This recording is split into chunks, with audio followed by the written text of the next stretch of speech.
First Alert Weather with meteorologist Eric Burke. 48's Umbrella a Week giveaway is sponsored by Mr. Rooter, your locally owned expert plumbers for over 34 years.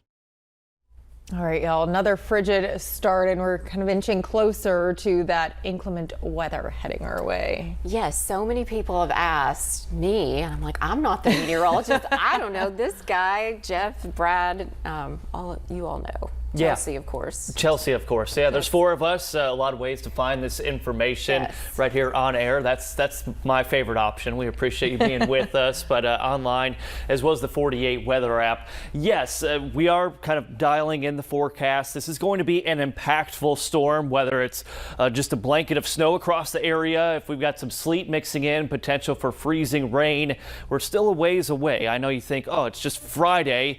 You know, dial it in. It's not exactly how it works, but our forecast is starting to come together more. High confidence in this causing a lot of headaches across the area, especially when it comes to things like travel. Travel may become impossible even at times, but we've got two relatively nice January days. Cold, yes. A lot like yesterday. The wind chill will stay in the 20s for today and tomorrow. The coldest morning of the entire forecast period is actually going to be overnight tonight into tomorrow morning. Expecting a widespread heavy frost across the area. You'll be scraping the windshield, but still 2 good days to get all those errands done. The bread and milk runs have already started, I'm sure. We've got a 48 first alert weather day for the winter storm and its impacts on Friday, but those impacts may linger into Saturday as well as Sunday. Biggest concern with this, once the snow starts to move in, mixing with sleet and freezing rain, that's all going to start to build up and accumulate on roadways, on surfaces, and on sidewalks. So you have to think of our temperatures Friday morning will be in the 20s, as will the road and surface temperatures. So any accumulation, well, any snow, precipitation, sleet, that's going to start to build up and make travel very difficult. So start coming up with your plan. If you have some trips, might want to consider maybe altering those plans a little bit.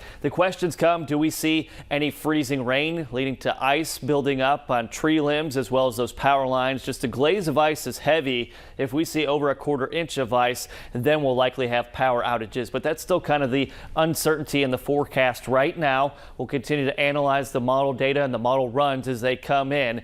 This is Thursday, increasing clouds, but a pretty calm day. So it will actually feel like mid to upper 30s. We start tracking the precipitation coming in for Friday. This is midnight. Temperatures here in the low to maybe mid 30s, paying close attention to that because obviously that plays a role in what type of winter precipitation we see. First snow showers and maybe some sleet mixing in, coming in about 3 to about 5 a.m. And this purple that you see on the model data, that's going to be the very heavy snow, maybe snowfall rates of 1 to 2 inches per hour. And as you watch this progress, as we go through mid to late morning, we start to see our temperatures warming up, and not just at the surface, but the higher up you go, that still plays a role in what type of precipitation reaches the ground. We see some sleet mixing in, and it's a very fine line of how far north that sleet or that wintry mix actually gets in. But if you look north of the Tennessee River and into Middle Tennessee, that is where we're going to see the highest snowfall totals. This is the map we're going with. Expect some changes or alterations.